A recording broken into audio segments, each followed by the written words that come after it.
Nestled in the heart of Manhattan's financial district, it catered exclusively to those who measured their worth in billions, not millions.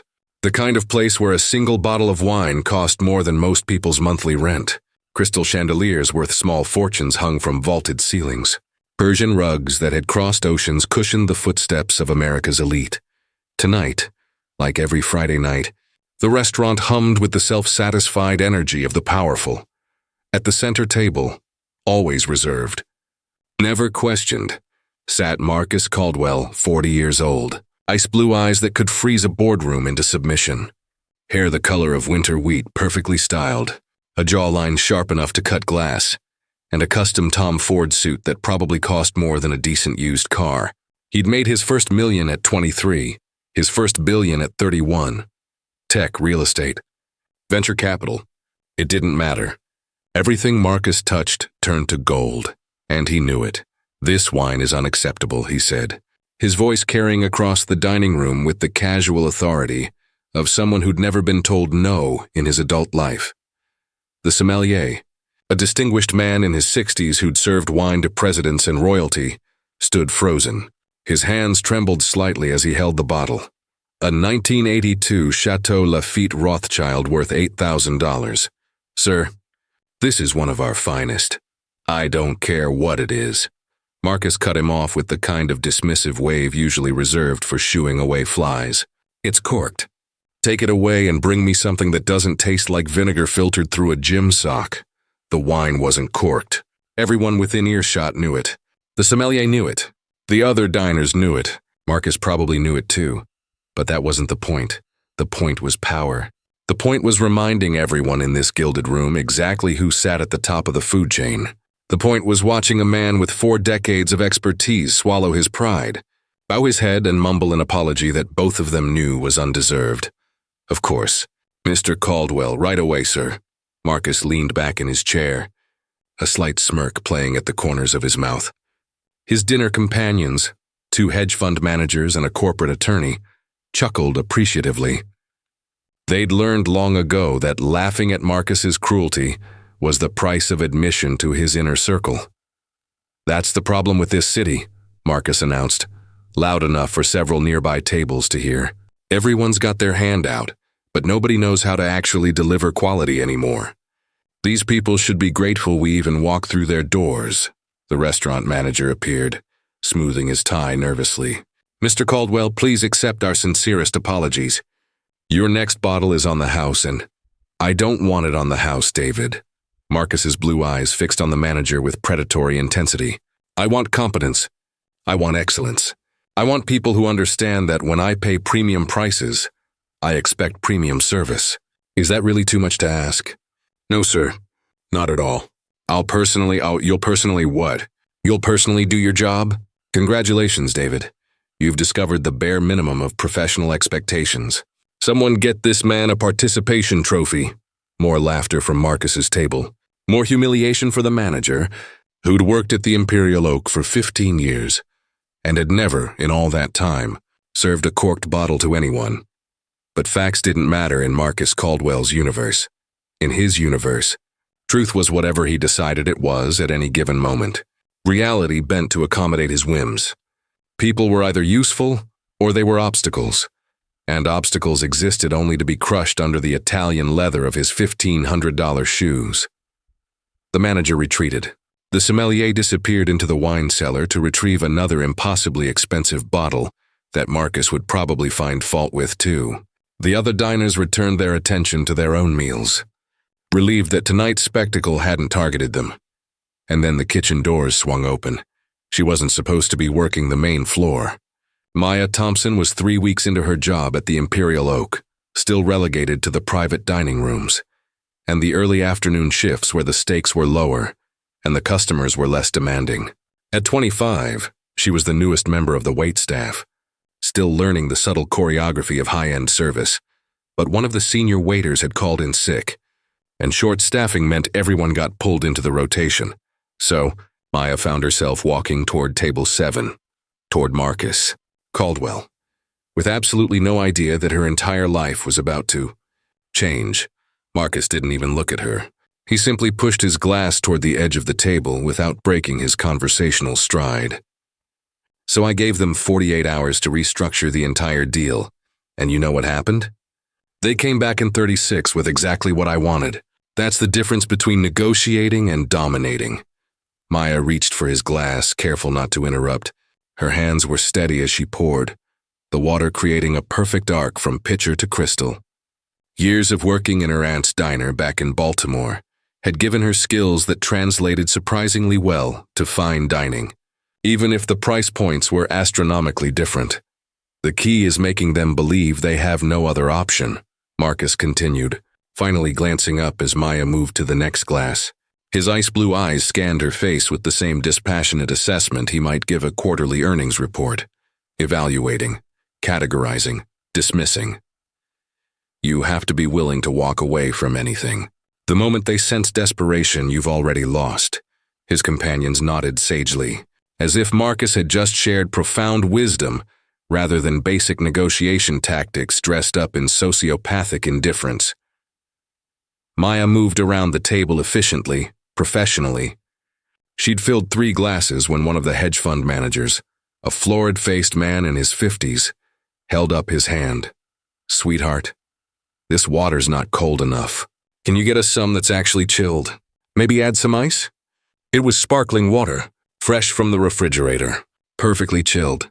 The condensation on the outside of the pitcher proved it. But Maya had learned that lesson already, 3 days into her employment, when she'd made the mistake of politely pointing out that a customer's steak was cooked exactly to the medium rare specification they'd requested. That correction had earned her a sharp reprimand from the floor manager, and a reminder that the customer was always right, even when they were demonstrably, factually wrong. "Of course, sir." "Right away." She turned to head back to the service station, but Marcus's voice stopped her. "Actually, wait." Maya turned back, maintaining her professional smile. "Yes, sir?" Marcus leaned back in his chair, studying her with sudden interest. It wasn't the kind of interest that made her uncomfortable in the usual ways. The leering attention she sometimes got from drunk customers who thought their money bought them more than just food and drink. This was different, colder, more calculating. "You're new here," he said. It wasn't a question. "Yes, sir. 3 weeks.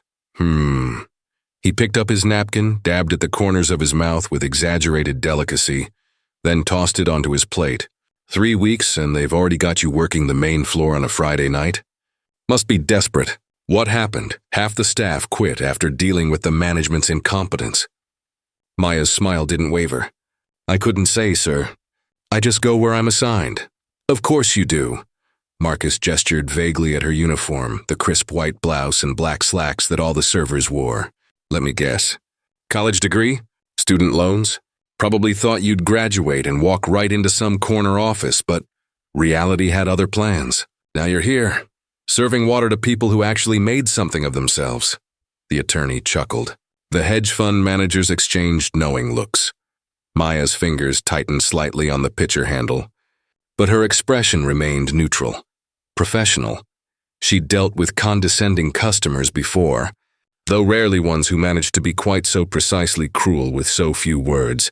"I'm happy to serve you, sir. Now, if you'll excuse me, I'll get that fresh water." "I'm not done talking to you." The words hung in the air like a command. Like a leash being yanked, Maya stopped. Every instinct screamed at her to keep walking, to remove herself from whatever game Marcus Caldwell was playing. But every practical bone in her body reminded her that she needed this job, that her mother's next round of chemotherapy wasn't going to pay for itself. That pride was a luxury she couldn't currently afford. She turned back. "How can I help you, sir?" Marcus smiled. It was the kind of smile a cat might give a mouse before the paw came down. "I'm curious," he said, leaning forward slightly. "What did you study?" "Let me guess. Communications? Sociology? One of those degrees that sounds impressive at cocktail parties, but has absolutely no practical application in the real world?" "Business administration, sir, with a concentration in strategic management." "Business administration."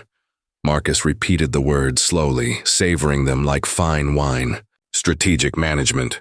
From where, Howard?" Maya blinked. "Yes, sir." "Of course, Howard." He turned to his companions. Gentlemen, we have a strategic management specialist serving our water. Doesn't that just perfectly encapsulate everything wrong with our education system? 4 years and probably $100,000 in debt to learn theories that don't survive first contact with actual business. The laughter around the table was louder this time, meaner. Performative cruelty dressed up as sophisticated banter. Maya felt heat creeping up her neck, spreading across her cheeks. She kept her gaze steady, her posture professional, even as something sharp and hot coiled in her chest. Her grandmother's voice echoed in her memory. "Baby, sometimes you gotta swallow your pride to pay your bills." Sound advice. Practical advice. Advice she was about to completely ignore. "Was there anything else you needed, sir?" Her voice remained level, controlled. Marcus wasn't finished. He was enjoying this too much to stop now. She could see it in his eyes, that particular gleam that men like him got when they'd found a new toy to break. "Tell me something," he said, swirling the wine in his glass, the replacement bottle that had materialized after his earlier performance. "In all those strategic management classes, did they teach you the most important business lesson of all? Did they explain that the world is divided into 2 types of people, those who serve and those who are served?" He paused, letting the question marinate in its own condescension.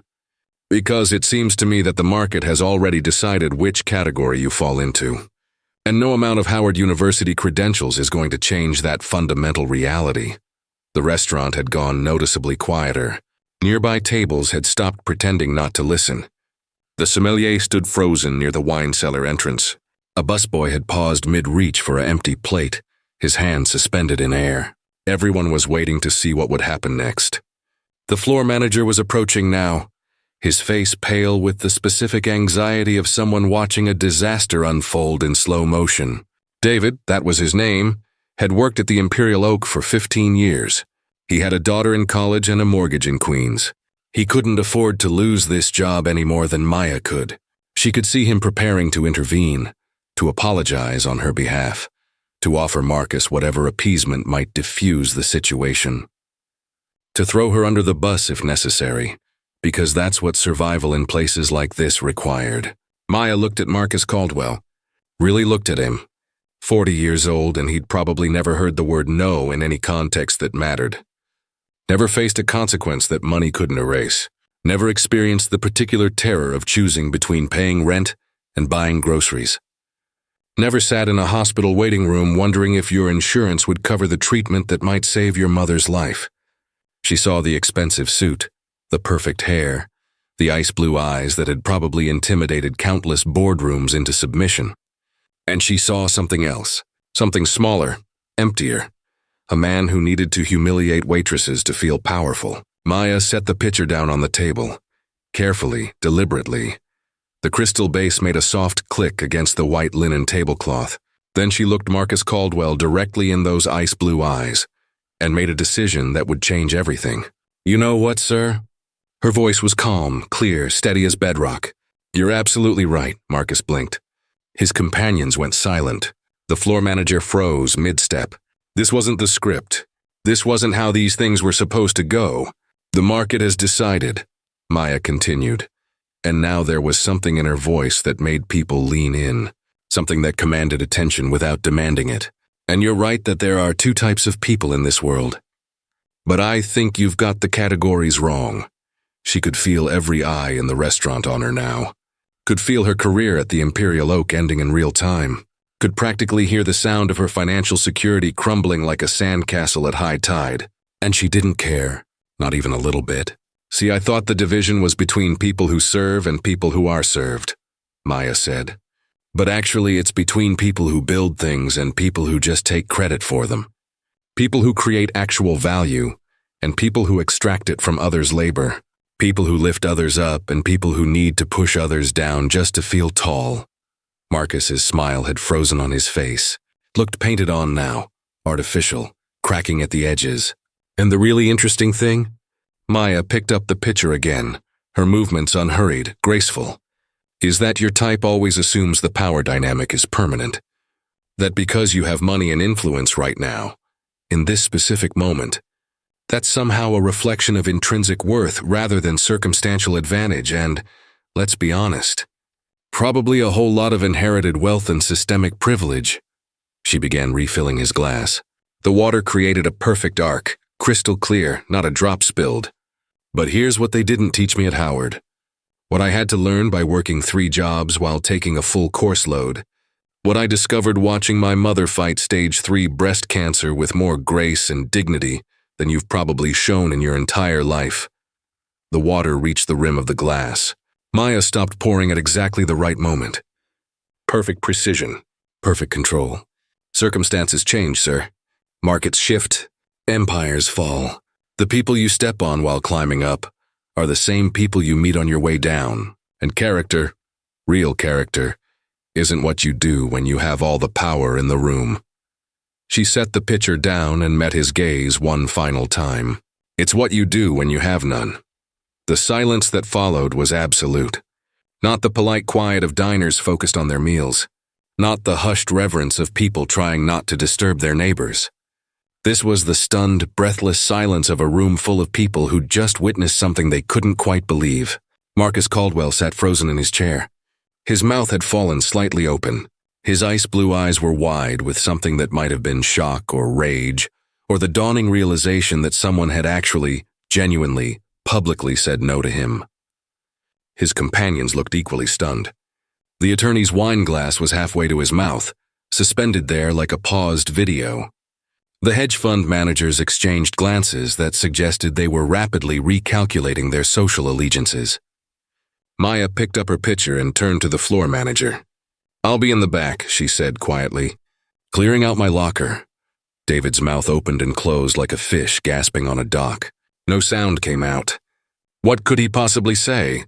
She just committed career suicide in the most spectacular fashion imaginable, in front of Manhattan's financial elite, on a Friday night.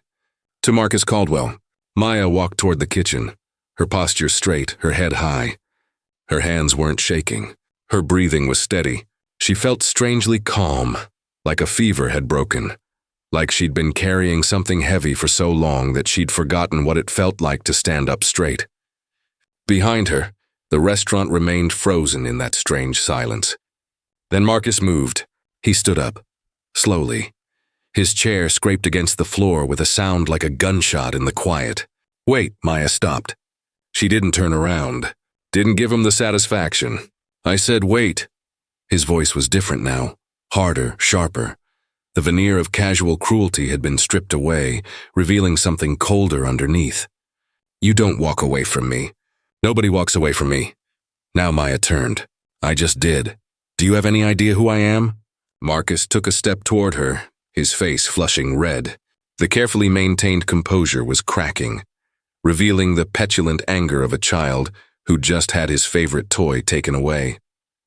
"Do you have any concept of what I could do to you? One phone call and you'll never work in this city again. One email and every restaurant, every hotel, every service industry job from here to fucking Brooklyn will know your name and know you're unemployable." "Okay." Maya's voice remained calm. "Do it?" Marcus blinked. "What? Make your calls. Send your emails. Blacklist me from every restaurant in New York. I honestly don't care anymore." She shifted the pitcher to her other hand. "Because here's the thing you don't understand, Mr. Caldwell. You think the worst thing you can do to me is take away my job. But I've already lost so much more than that."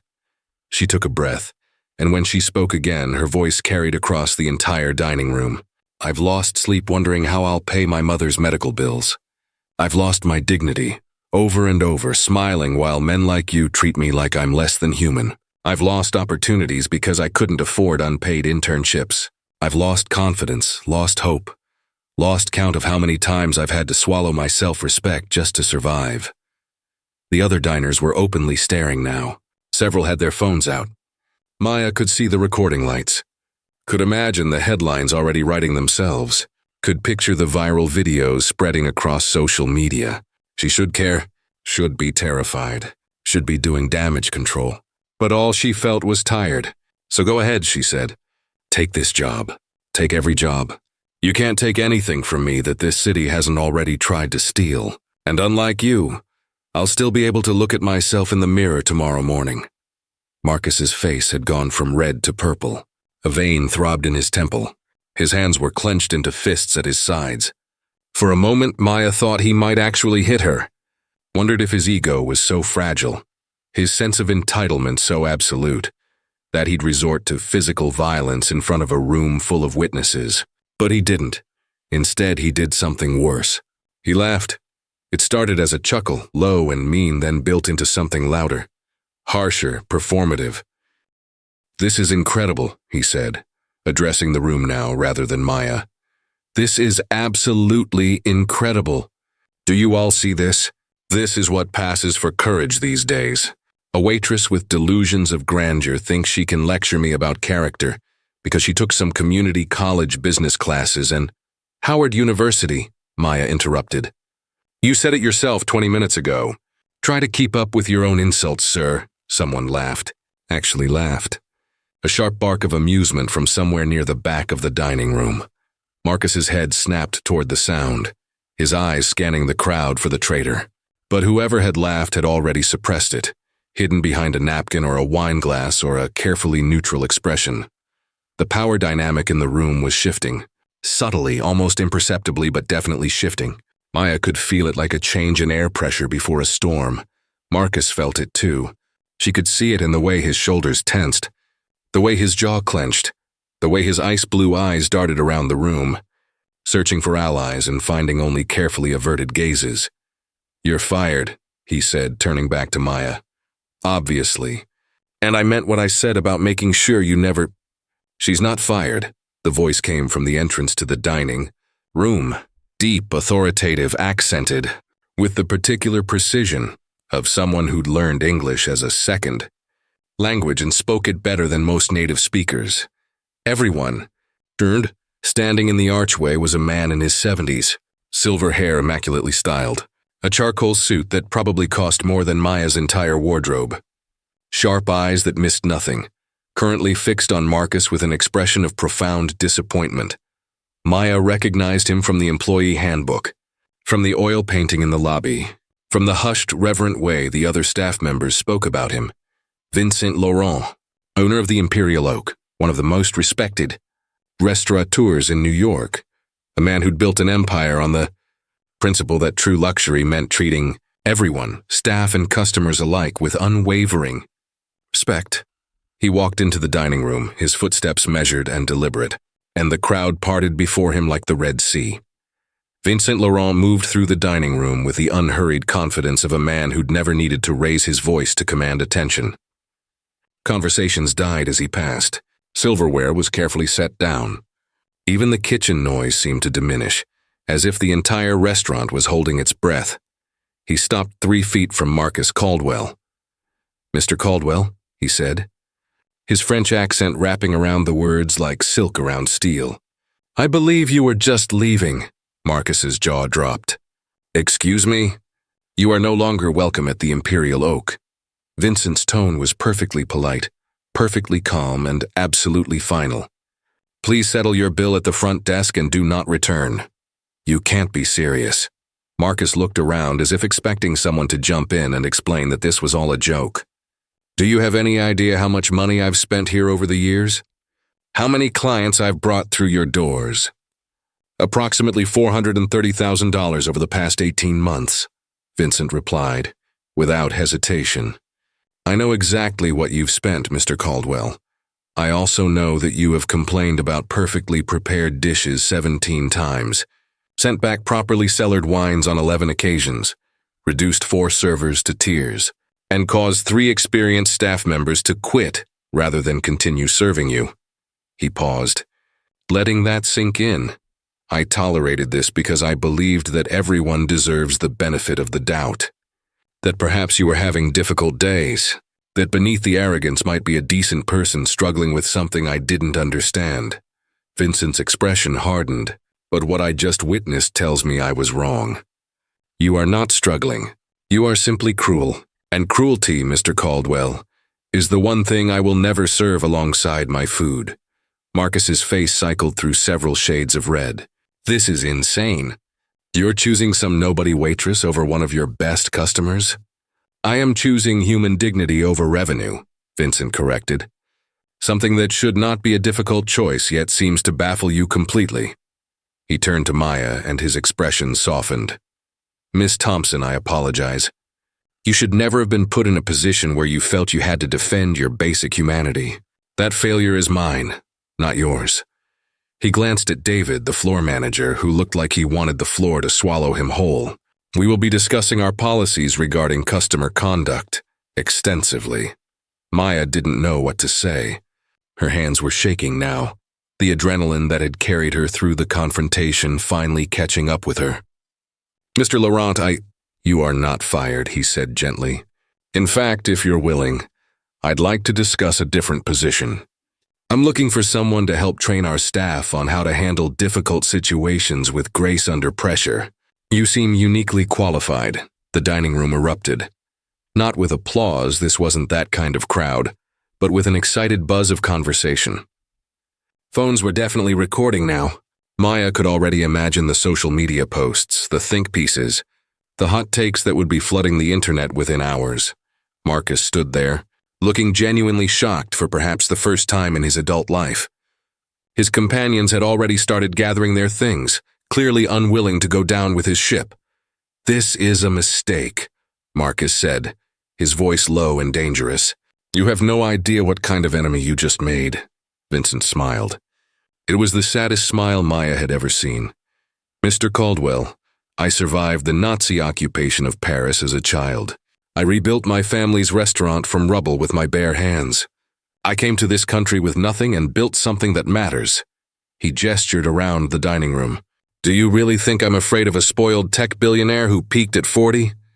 The silence that followed could have shattered crystal.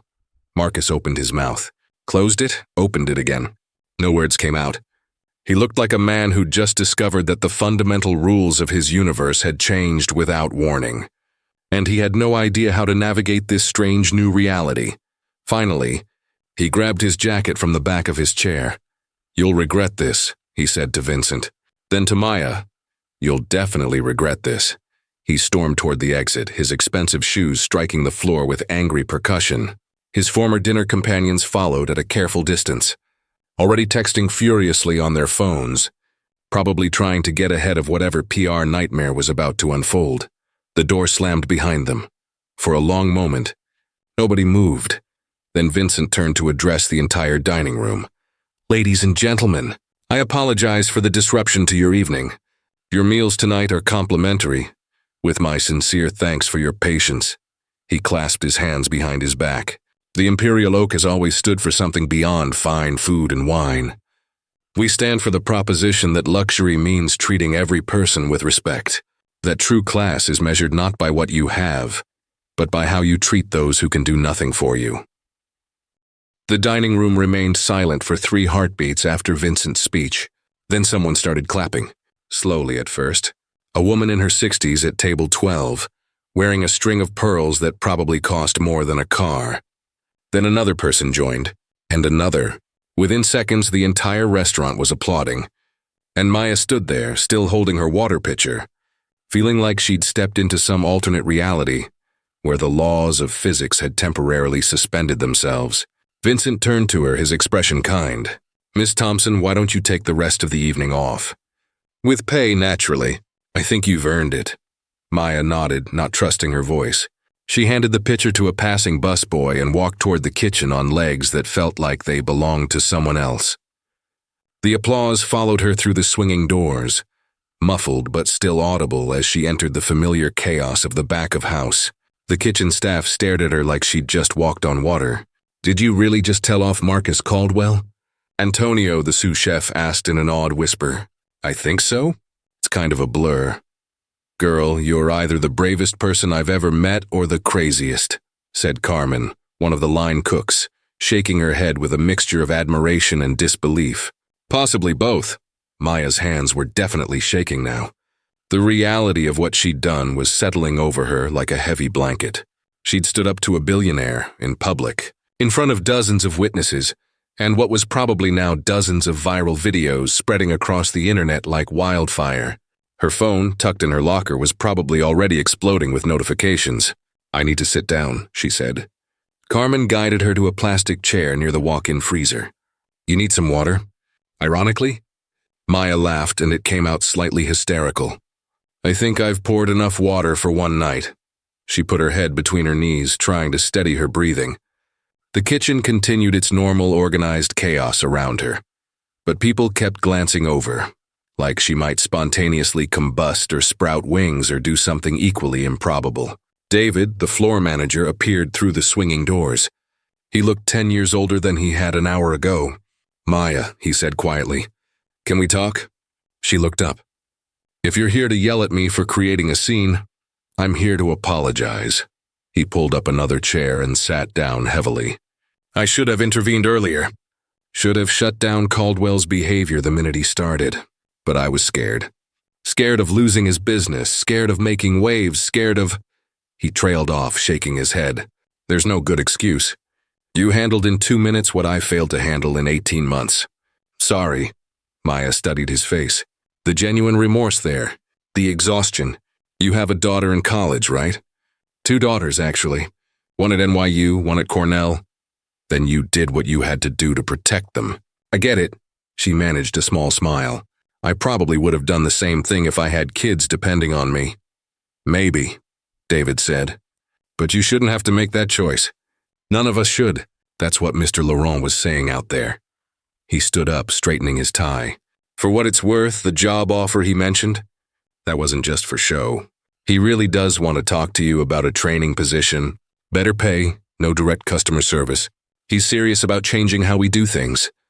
After David left, Maya finally retrieved her phone from her locker. 247 notifications, text messages from numbers she didn't recognize, Twitter mentions, Instagram tags, Facebook friend requests, LinkedIn connection requests, 3 voicemails from reporters, 5 emails from news outlets requesting interviews, and 1 text from her mother. Baby, you're on the news. Call me. Maya's stomach dropped. She dialed. Her mother picked up on the first ring. Maya Thompson, what on earth did you do? Mom, I can explain. Explain. Honey, you don't need to explain. I just watched you put a billionaire bully in his place on live television. Well, someone's cell phone video, but it's being broadcast everywhere. CNN is running it, Fox, MSNBC. You're trending on Twitter. I'm what? Trending. Number 2 in the United States. Number 1 is some K-pop thing I don't understand. But you're right behind it. Her mother's voice was filled with pride and barely suppressed laughter. The hashtag is Waitress wisdom. People are calling you a hero. Maya leaned back against her locker. Mom, I probably just destroyed my career. Baby, I don't think so. I've gotten 3 calls already. Reporters wanting background. Yes, but also 2 from restaurants wanting to offer you jobs. And 1 from someone who says they're with the Today Show. The Today Show? They want you on Monday morning. National television. I told them you'd call back. A pause. Your grandmother would have been so proud, you know. She never took crap from anyone either. Maya felt tears prick her eyes. I needed this job, Mom. Your treatments are going to be fine, her mother said firmly. We'll figure it out. We always do, and Maya, what you did tonight? Standing up for yourself, for your dignity, for everyone who's ever been talked down to by someone who thinks money makes them better. That matters more than any job. They talked for a few more minutes before Maya hung up. She sat there in the locker room, surrounded by the smell of industrial detergent and stainless steel, trying to process everything that had happened. Block 7 Maya stayed in the locker room for 20 minutes, scrolling through her phone in a daze. The videos were everywhere. Different angles, different perspectives, but all showing the same moment. Her, standing straight and steady, delivering her speech to Marcus Caldwell while he sat there looking progressively more shocked and furious. The comments were overwhelming. Thousands of them. Multiplying by the minute. This woman is my hero. About time someone stood up to these entitled billionaires. The way she didn't break eye contact once. Queen. Marcus Caldwell is a known jerk. Good for her, but there were other comments too. Darker ones. She just destroyed her career for nothing. Enjoy unemployment? Typical. Always playing the victim. Caldwell should sue her for defamation. This is why you stay in your lane and do your job. Maya closed Twitter before she could read more. She knew better than to dive into internet comments, especially when she was the subject. That way lay madness. A knock on the locker room door startled her. "Miss Thompson? It's Vincent Laurent. May I come in?" Maya stood up quickly, smoothing her uniform.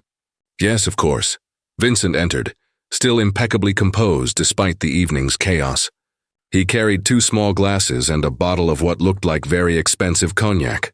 "I hope you don't mind," he said, gesturing to the bottle. "I find that moments like these call for something stronger than water." He poured 2 fingers into each glass and handed one to Maya. She took it, even though she rarely drank hard liquor. Tonight seemed like an appropriate exception. To dignity, Vincent said, raising his glass, and to courage, they drank. The cognac burned pleasantly down Maya's throat, warmth spreading through her chest. Vincent sat down on the bench across from her, somehow making the plastic furniture look dignified. "I meant what I said out there. About the training position. Mr. Laurent, you don't have to. I never say things I don't mean, Miss Thompson. It's a waste of everyone's time." He swirled the cognac in his glass thoughtfully. "The Imperial Oak has been my life's work. When I opened these doors 30 years ago, I made myself a promise that this restaurant would be a place where excellence and humanity coexisted, where we could serve the finest food in New York without sacrificing the basic decency that makes us civilized." He took another sip. "I have failed at that promise. Not completely, but enough that what happened tonight was allowed to happen at all. Marcus Caldwell should have been shown the door months ago. The fact that he wasn't, that his money bought him the privilege of cruelty, that is my failure. You can't control how customers behave," Maya said quietly. "No, but I can control whether I enable that behavior, whether I profit from it." Vincent met her eyes. "What you did tonight reminded me why I started this restaurant in the first place. You reminded everyone in that dining room that there are things more important than money or status or influence." Maya didn't know what to say to that. "The training position is real," Vincent continued. 45,000 a year to start, health insurance, 2 weeks vacation. Your job would be to help develop protocols for handling difficult customer situations, to train our staff on maintaining professionalism without sacrificing self-respect, and to work with me on creating a culture where what happened tonight never needs to happen again. 45,000. That was 15,000 more than she'd been making. With health insurance, that would actually cover her mother's treatments. "Why me?" Maya asked. "I've worked here 3 weeks.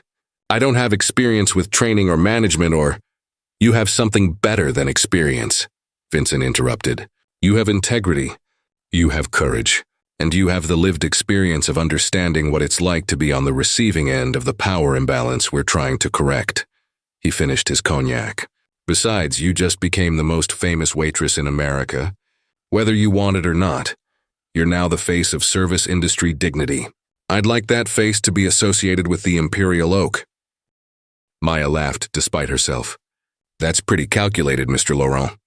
I'm a businessman, Miss Thompson. Morality and marketing don't have to be mutually exclusive." But he smiled when he said it. "Think about it over the weekend. Come see me Monday morning with your answer. No pressure, no obligation.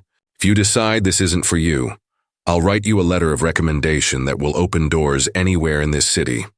He stood, collected the glasses, and paused at the door. "One more thing. Whatever happens next, whatever attention or criticism or opportunity comes from tonight, remember something important." "What's that?" "You didn't do anything wrong. You treated someone with the honesty they deserved. That's not insubordination. That's not unprofessional. That's character." He nodded once, formal and definitive. "The world is going to try to make you regret what you did. Don't let it. Some things are worth the cost." Then he was gone, leaving Maya alone with her thoughts and the lingering burn of expensive cognac. She sat there for a while longer, phone silent in her hands, processing everything. The confrontation with Marcus, the applause, the job offer, the viral videos that were probably still spreading across every social media platform in existence. Her entire life had changed in less than an hour. Finally, she changed out of her uniform, packed her things, and headed for the exit. The kitchen staff called out encouragements as she passed. Carmen gave her a high five. Antonio promised to name a dish after her. The dining room was still full when she crossed through it. Conversations paused as she walked by. Several people nodded at her. One woman gave her a discreet thumbs up. Vincent was at the host stand speaking with a customer, but he caught her eye and nodded. Outside, the October air was cool and crisp. New York hummed around her with its usual indifferent energy. Taxis honked. Pedestrians rushed past. Somewhere a siren wailed. The city didn't care about her small personal drama, was already moving on to the next thing.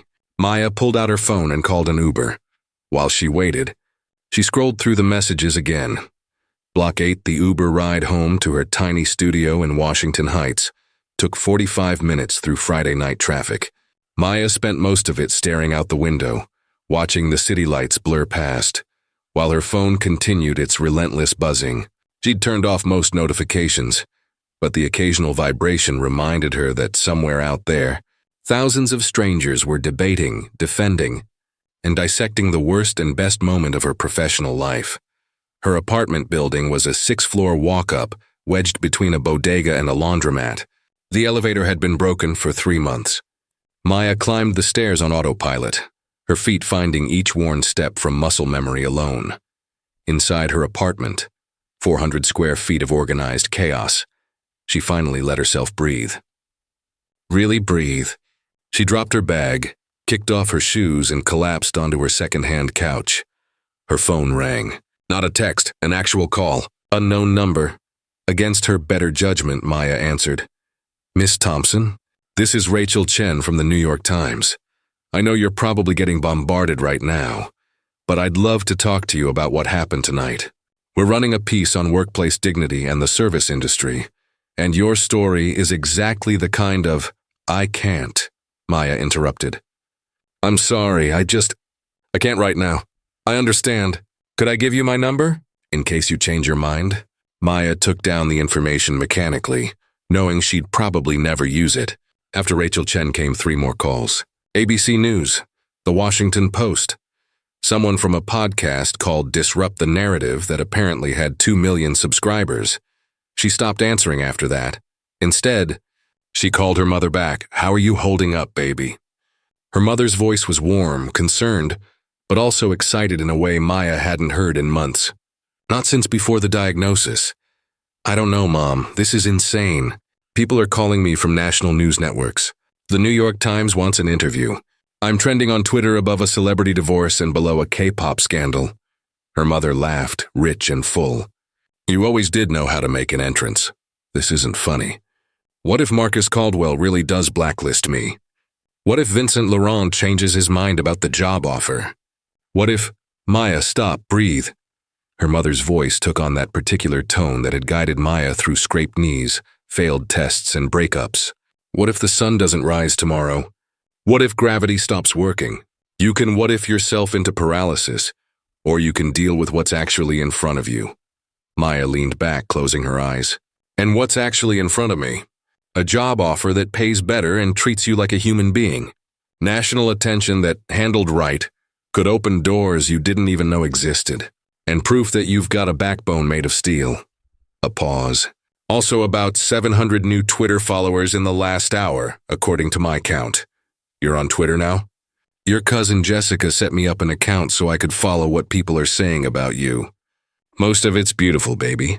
People sharing their own stories about standing up to bullies at work. Service industry workers saying you made them feel seen. There's a whole thread of people talking about starting a movement for better treatment of restaurant staff. Maya felt something tight in her chest loosen slightly. Really? Really? You touched a nerve. A good nerve, the kind that needed touching. Her mother's voice softened. Your grandmother used to say that sometimes the bravest thing you can do is refuse to accept being treated as less than you are. You did that tonight. Not everyone gets that chance. They talked for another 20 minutes before her mother admitted she was tired. The chemo sessions always left her exhausted, though she tried to hide it. Maya made her promise to rest, to not spend all night reading Twitter comments, to take care of herself. After hanging up, Maya made herself a cup of tea and finally, carefully, allowed herself to watch one of the videos. It was surreal, seeing herself from the outside. The Maya on the screen looked calmer than she'd felt, sounded stronger. Her voice didn't shake even once. Her hands were steady as she poured that final glass of water. And her face, when she delivered that closing line about character, showed something Maya hadn't recognized in herself: certainty. The comments on this particular video were overwhelmingly positive. Maya scrolled through them, feeling something warm and unfamiliar spreading through her chest. This woman just became my role model. The way she maintained eye contact and didn't back down. That's power. Marcus Caldwell got exactly what he deserved. Every service worker in America just stood a little taller watching this. Her phone buzzed with a text from an unknown number. "Miss Thompson, this is David from the Imperial Oak. Just wanted you to know that after you left, we had our best night in months. Every table stayed until closing. Everyone tipped generously. And 3 people specifically asked me to pass along their appreciation for what you did. You changed something tonight. Thank you." Maya felt tears prick her eyes. She set down her phone and let them fall. Maya woke up Saturday morning to her phone ringing. Again. She'd fallen asleep on the couch, still in her clothes from the night before. Her tea cold and forgotten on the coffee table. The screen showed her best friend Keisha's name. "Please tell me you've seen the news," Keisha said before Maya could even say hello. "What news? More videos? Better. Marcus Caldwell just released a statement." "Well, his PR team did. And girl, it is not going well for him." Maya sat up, her heart suddenly pounding. "What did he say?" "Hold on, I'm reading it to you." Keisha cleared her throat dramatically. "Last night, I had an unfortunate interaction with a staff member at the Imperial Oak restaurant. In the heat of the moment, things were said on both sides that perhaps could have been expressed more constructively. I have always been passionate about excellence in service, and sometimes that passion can be misconstrued. I hope we can all move forward from this incident with grace and understanding. That's it." Maya asked. "That's his apology?" "Oh, it gets better. Twitter is absolutely destroying him. People are posting receipts, former employees sharing stories about how he treated them, business partners talking about his behavior in meetings. There's a whole thread from a woman who says he once made her cry in a board meeting because her presentation slides weren't the exact shade of blue he wanted." Keisha paused for breath. "And the best part? 3 major companies have announced they're cutting ties with his venture capital firm. They're citing incompatibility with company values and commitment to workplace dignity. Marcus Caldwell is getting canceled in real time, and it's glorious." Maya didn't feel glorious. She felt nauseous. "Keisha, I didn't want to destroy his career. I just wanted him to stop being cruel." "Girl, you didn't destroy anything. He did this to himself over years of being a terrible human being. You just happened to be the catalyst." Keisha's voice softened. "Maya, you've been watching the news this morning?" "No, I just woke up." "Turn on CNN, trust me." Maya found her remote and switched on the small TV mounted on her wall. CNN was indeed running a segment, and there, on national television, was footage from last night. But it wasn't just the confrontation. They were running a whole story. The incident at Manhattan's Imperial Oak restaurant has sparked a national conversation about workplace dignity and the treatment of service industry workers, the anchor was saying. Maya Thompson, a 25-year-old waitress and recent Howard University graduate, confronted billionaire tech investor Marcus Caldwell after he publicly mocked her education and career. The exchange, captured on multiple cell phones, has been viewed over 10 million times across various platforms. 10 million times. Maya's legs felt weak. She sat back down. The segment continued with clips from labor organizers, hospitality industry experts, and even a congressman discussing new legislation to protect service workers from harassment. Her face, her words, her one moment of standing up for herself had somehow become a national flashpoint. "You still there?" Keisha asked. "This is too much. This is way too much. I know it's overwhelming, but Maya, listen to me. This is also an opportunity. People are listening, really listening. When was the last time the country had an actual conversation about how we treat service workers, about dignity and respect in the workplace? You started something important." After Keisha hung up, Maya made herself shower and change. She needed to think clearly, and she couldn't do that while wearing yesterday's clothes and feeling grimy. Her phone continued its assault of notifications. More interview requests, more messages of support, a few death threats which she immediately blocked and reported. And one email that made her stop completely. The subject line read, "Speaking engagement opportunity, $15,000. Maya opened it with shaking hands. It was from a speakers bureau representing corporate events and conferences. They wanted her to speak at a leadership summit in Chicago next month. $15,000 for a 45-minute keynote about courage, integrity, and standing up for your values in the workplace. $15,000. For talking about what happened last night. She read the email 3 times, certain she was misunderstanding something. But no, it was real. They even included a detailed contract and a list of previous speakers, which included several CEOs, a former senator, and the Olympic gold medalist. Maya's hands were shaking so hard she had to set down her phone. 24 hours ago, she'd been a struggling waitress trying to figure out how to pay her mother's medical bills.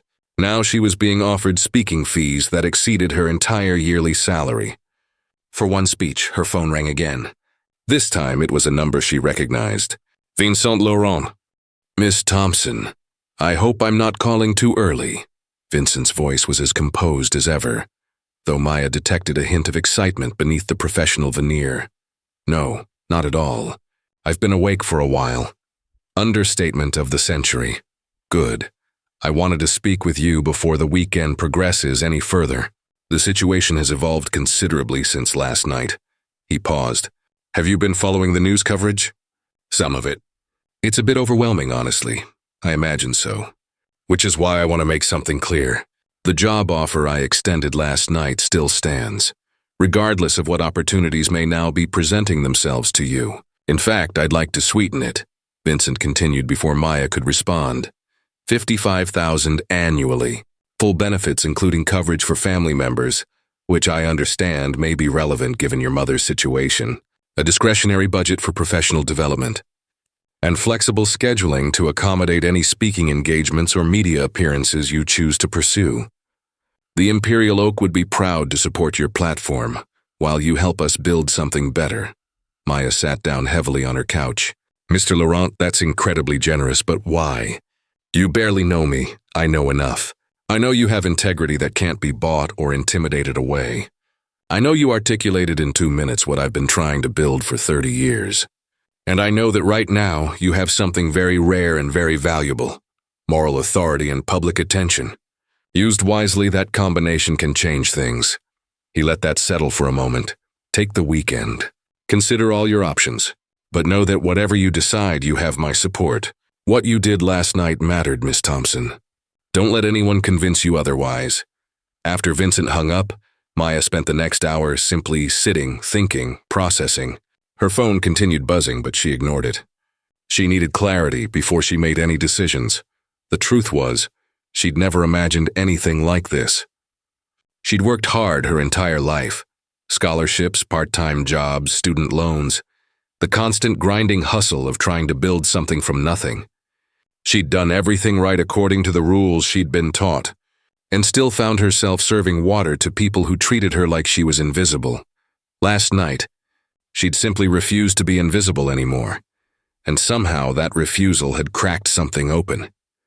Not just for her, but for everyone who'd ever swallowed their dignity to keep a job, who'd smiled through disrespect because they couldn't afford to do otherwise, who'd been told their worth was measured by their utility to people with more power. Maya picked up her phone and opened the video one more time. Watched herself stand straight, speak clearly, refuse to back down. Saw Marcus Caldwell's face cycle through shock and rage and impotent fury as he realized his money couldn't buy him immunity from consequences. She thought about her mother, fighting cancer with grace. Her grandmother, who'd worked as a housekeeper for 40 years and never let anyone treat her as less than she was. All the people who'd supported her, believed in her, told her she was worth more than the world seemed willing to pay. Then Maya opened her laptop and started typing. Not an email. Not a response to any of the interview requests or job offers or speaking opportunities. A blog post. She titled it simply, "What Happens Next?" "Last night, I stood up to a billionaire who was treating me like I was worthless," she wrote. Today I woke up to discover that moment has somehow become bigger than me, bigger than him, bigger than one restaurant in Manhattan. People are calling me brave. They're calling me a hero. They're saying I started a movement. Her fingers moved faster across the keyboard. But here's the truth, I'm not special. I'm not uniquely courageous. I'm just one of millions of service workers who deal with disrespect every single day. The only difference is that someone happened to be recording when I finally said enough. What I did wasn't extraordinary. What's extraordinary is that we've all accepted a world where basic human dignity in the workplace is considered controversial. Maya paused, considering her next words carefully.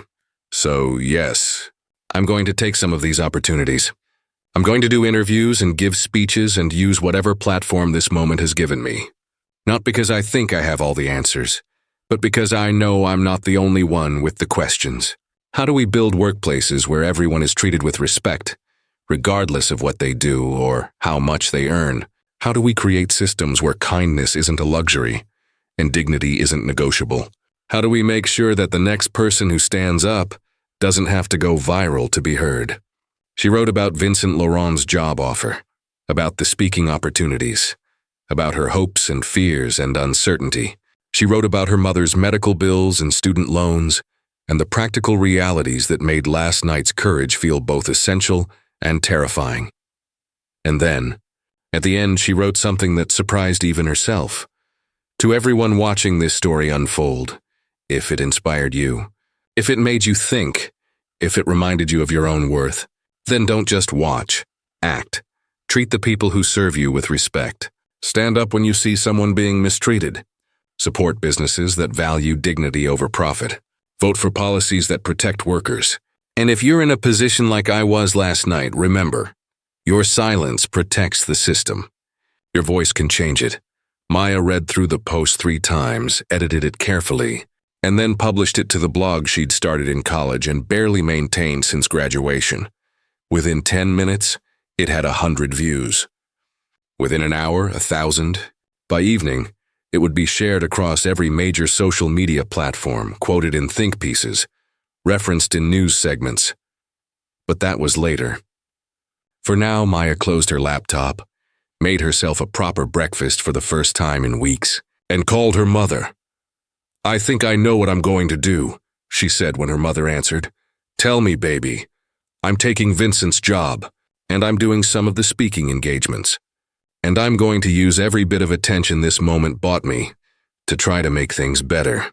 Not perfect, I'm not that naive, but better." Her mother's voice was thick with emotion. "Your grandmother would be so proud." "I hope so." Maya looked out her tiny apartment window at the city that had tried to grind her down and failed. "I really hope so." If this story moved you, if it reminded you of your own worth or inspired you to stand up for dignity in your workplace, hit that like button and subscribe. Share your own stories in the comments below, because every voice matters, and every story of courage deserves to be heard. Together, we can build workplaces where respect isn't revolutionary, it's simply standard. Thanks for watching, and remember, you're worth more than anyone's convenience.